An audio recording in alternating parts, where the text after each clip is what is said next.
Hamas is here to destroy us, the only choice is for us to destroy Hamas's capabilities.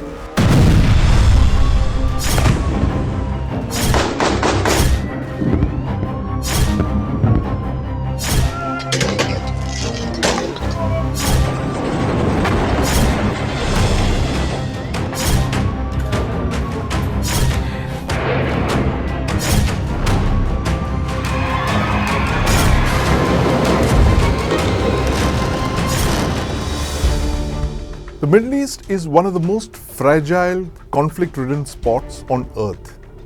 In recent years, civil wars in Syria, Iraq and Yemen have created millions of refugees. Now this scenario is set to repeat itself in the Gaza Strip. Over 2 million Gazans are caught in the crossfire between Israel and Hamas. Now the United Nations says that Gaza is being strangled and that the Middle East is on the verge of an abyss.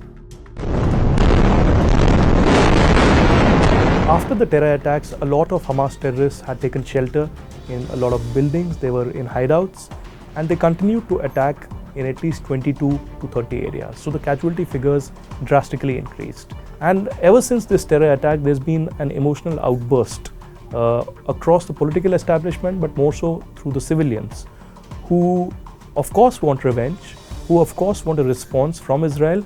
Unfortunately, in these terror attacks, a lot of times, mostly, we see Hamas using the local civilian population and Muslims as the human shield in Gaza. And that's why we see high casualty numbers in which unfortunately civilians become a casualty as well. The main aim is only to finish the Hamas network, to finish their explosive, to finish their arms and ammunition depot, because they know if they are not able to achieve that target, then it's very tough for them to eliminate everyone. Initially, they will destroy the main lifeline of Hamas, that is the tunnel services. They are the tunnel, because once they destroy all these things, then it's very easy to make them not to operate in all these northern areas.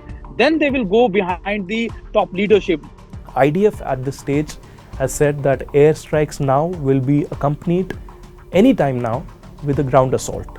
They have more than 360,000 reserve troops that have been called in across Gaza, and a ground assault is almost imminent. That clearly indicates that the casualties will increase drastically, and many are comparing this with 9/11, but this is 3 times 9/11 if we compare the population of Israel and United States. That's why the anger is much more and the response will be even bigger. Any kind of a war or any kind of ethical response to such terror attacks, of course, cutting electricity, water or food supplies is inhuman.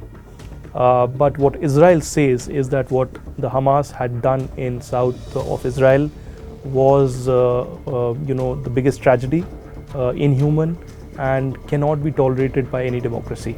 And that's why when Hamas has chosen not to abide by the ethics and rules of war, then Israel also will not support or join this ethics of rules of law and war, and will conduct these airstrikes and cut water, electricity, goods, trade and any kind of humanitarian aid for Gaza. Russia's war in Ukraine is Europe's bloodiest war since the Second World War. It's killed tens of thousands of people and seen over 6 million Ukrainians become refugees.